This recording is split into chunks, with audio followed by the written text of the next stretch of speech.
you're no stranger to the big budget blockbusters, but as far as I can tell, this is one of your studio's biggest projects, That's right. as well as That's your right. first dive into the dino world. How did that come about? It is, yeah, yeah. So, yeah, obviously, I worked for other companies on, my first job was Harry Potter. So, my background has been in feature films, and then we do a lot of commercials since starting my own company, more commercials and stuff, music videos and private commissions. And now we've sort of got back into doing films again as a company owner, which has been great. We did. I got friendly with producers on another project, and then I actually on that film project I actually showed Colin Trevorrow around the studio, and he saw our stuff, and we had to make a lot of puppets, and yeah, it was quite a technically challenging job, that particular one, and off the back of that, they through the same line producer, they invited us to Pinewood. I met with Colin again, and he just shook my hand and said, "So do you like dinosaurs?" And I said yes, and he said, "Okay, do you want to make some?" And I said yes. He goes, "Okay, you got the job, that's it, easiest interview ever." And that was it. And then literally said, "Okay, sit down, here's a bit of paper." He gave me a bit of paper, and it had 14 different species, like 48 dinosaurs on it, and said, "Yeah, like, there you go, set up the workshop at Pinewood and get your crew in, and let's get going." That was it. Amazing. What an opportunity. That is quite the expedited and awesome process for you there. And with that said, I mean, that is one of the things I did love about Dominion, is that it returns to that very practical feel for a good number of those dinosaurs. Yeah. And so I'm curious, how did that process come along? I mean, you just mentioned that you were given a list, but I mean, did you choose from that list, or were those he already had in mind for practical? There were some things that we could present and add more to that list if we felt that after reading the script that we could try to achieve something in camera. David Vickery and the visual effects team, and Colin, they weren't precious at all. They just said, "Look, if you can build it in camera, then let's do it." But I mean, I think it's genius from Colin, just because we're looking at two generations. He's bringing the old cast back, the old characters back, I should say, and it's the sixth film in the franchise, and it's almost paying homage to the original film, back in '93, where that was probably this is the heaviest in animatronics and since the first film. So, and bringing back the Dilophosaurus as well, which is amazing. So he just and there's a certain scene in the underground market in Malta, and we knew that he wanted to make as many practical dinosaurs in that scene as possible. And just an honor, really, that he believed in us and just allowed us to just go with it. If we could get it in camera, then he just said, just do it. And in fact, it was very much that way with the Giga as well. We were actually given, that wasn't on the list, the original list, actually. We were given, we were asked to do that quite late on. And because of COVID, originally we said we needed 6 months to do it, and we'd need to work alongside Paul Corbold and the special effects team. And then because of COVID and scheduling and stuff, they said, "Look, can you do it in 3 months?" So we ended up having 3 months to build that, which was nuts, silly, but it worked out. So we're really happy. That's pretty amazing turnaround time to have. Yeah. So what would you say then was the most challenging sequence for you to help bring to life through your work? For a sequence, it was Giga, definitely. Saying that, actually, the Malta scene was, as a sequence, was difficult because we had 8 different dinosaurs on there. We had like 30 odd puppeteers in the same scene. And we knew that Colin wanted the camera to pass through the market and have multiple dinosaurs either side. So I don't know if you know, and you'll probably learn this from the DVD, that underneath the Lystrosaurus, you see it quite often on a box or underneath the stage where the Lystrosaurus is standing. There's 5 or 6 people underneath performing each leg, and the head and moving it around. And you've got people sitting also by the monitor with a transmitter controlling the facial movements and the eyes. Then with a Stiggy Moloch, you've got someone with their hand up its backside, moving it backwards and forwards, almost like birthing a calf. And then you've got people with 3 people around the Dimorphodon that have been painted out by ILM. So that was a real challenge, simply because of the amount of puppets that needed to perform at the same time. And then, of course, we had to try and hide the puppeteers where we could. So what would you then say was your favorite dinosaur to get to bring to life through your puppetry and your animatronics? I loved Giga just because it's the biggest dinosaur, the biggest head of a dinosaur of all the Jurassics. But so that was a huge challenge, and it was probably my favorite to build. However, my favorite puppet, just to see our puppeteers pick up a puppet that's laying on the floor and perform it was Beta, just simply because Derek Arnold, our puppet captain, is such an amazing puppeteer, and his team, they could just pick it up and it would just come to life. And when we had visitors or the cast, or even when we're shooting, people were just gasping because they would just suddenly bring this dinosaur to life, and with 3 people, it just looked incredible. And you see that in the making of, and in the film, there's so many shots of Beta which are actually in camera. We're really proud of that one. Thinking offhand, I really can't think of too many scenes that of Beta where I noticed that she was totally CGI. So that's very. I think that's what's so good about our about Dominion generally. And again, you'll see in the making of where there's such a wonderful overlap of the disciplines, the departments, visual effects, creature effects, and special effects. That we almost became one department, and we needed each other. We would take walking animations from ILM, and so we could learn how Blue would walking cycles, and then we would have our team perform Beta, because obviously Beta's Blue's clone. We'd have the guys study that footage and then puppeteer that, and then ILM would then film us performing it live and put that back into the visual effects model. So there was a real understanding and respect for each discipline, and I think that really shows in the film. It doesn't. I love it when people say, "Oh my God, I thought that was CG, but it's you." And David Vickery, I'm sure, will love being asked if one of the visual effects characters is actually in camera, because that's ultimately that's our goal, to make sure that we're creating a character and a dinosaur that's realistic. I enjoyed speaking with David. Now that you mentioned him, he was quite the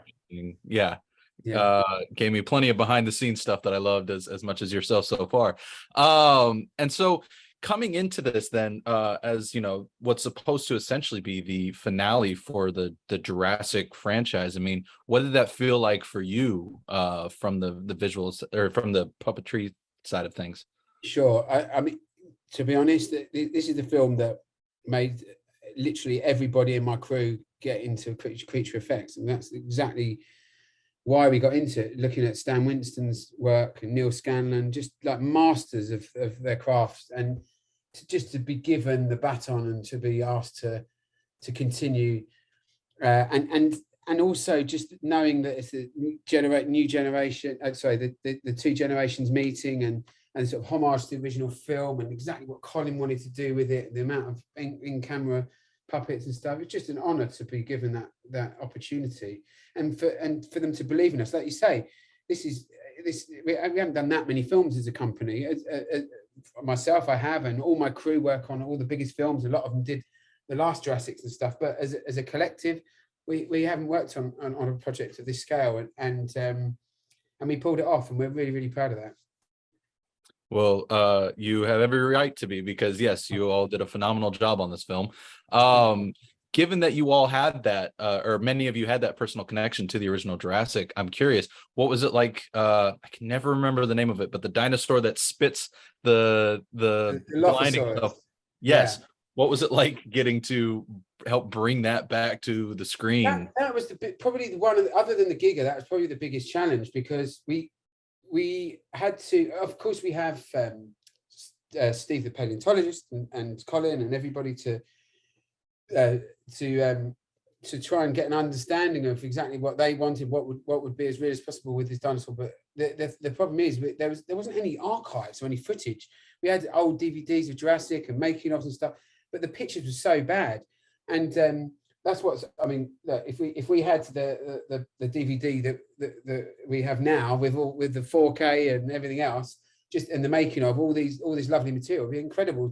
We'd know exactly what to do, but it was a struggle. We were getting old video VHS and taking a shot off the screen and then blowing that up on with the overhead projector to try and work out the scale of the dinosaur.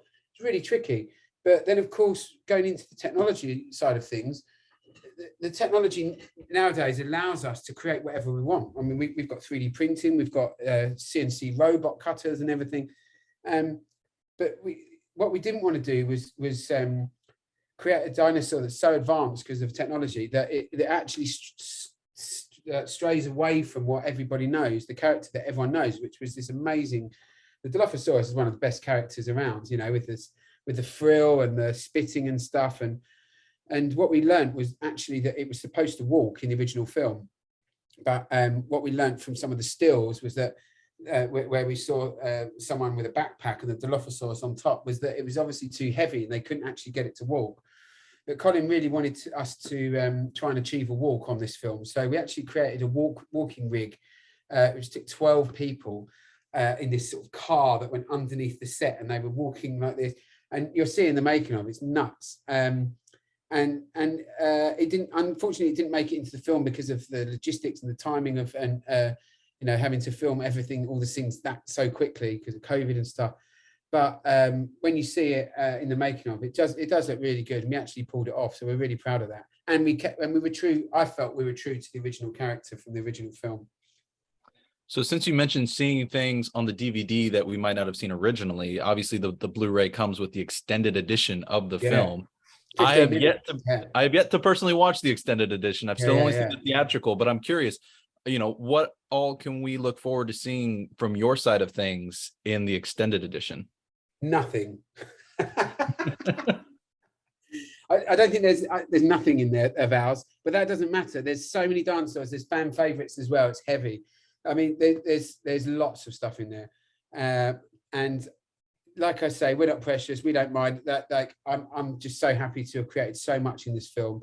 Unfortunately, nothing in the first 15 minutes, but that doesn't matter. It's if it couldn't be heavy, you know, dinosaur heavy enough to add 15 more minutes of dinosaurs in this film is crazy, but it's perfect. And I know Colin wanted that first 15 minutes because it really does make sense. It's beautifully shot. It looks incredible. Such an amazing way to start the 6th film.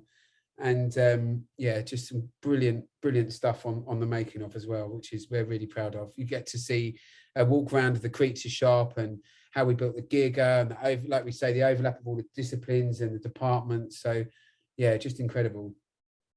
So with a film like this, obviously one of the most exciting ways to see it is with a theater packed full of audiences reacting to all the action. Did you get the opportunity at all to sit in a crowded theater when this was playing?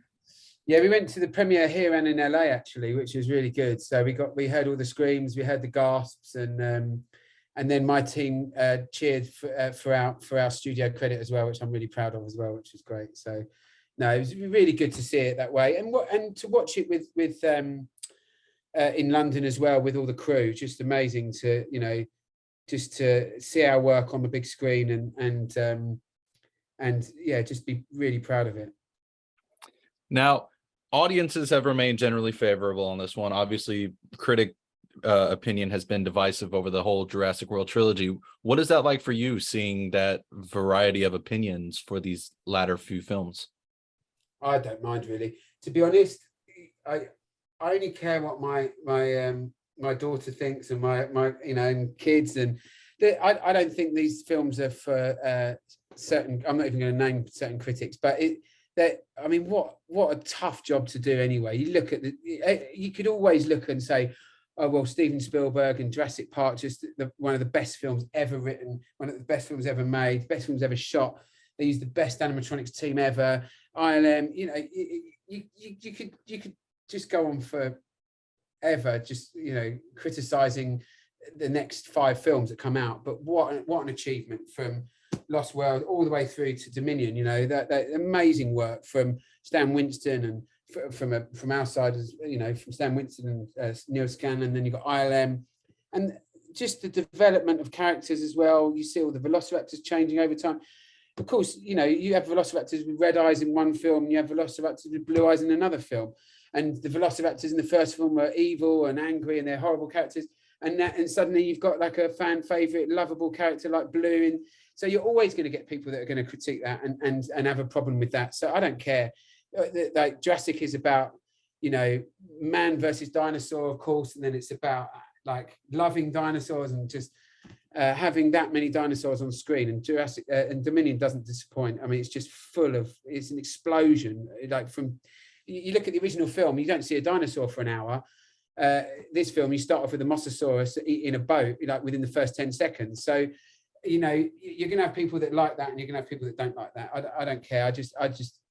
What an honor to have done it, and just an amazing experience. And every kid I've spoken to just goes nuts for it, and that's all I care about. Well, I congratulate you very much on this film. I think you and your team, as well as the team at ILM, have both done phenomenal job at bringing all these dinosaurs to life. And thank you I look so forward much, to Ron. that one. I can never remember which shoulder over Zoom. I look forward to diving into more on the Blu-ray in the coming weeks.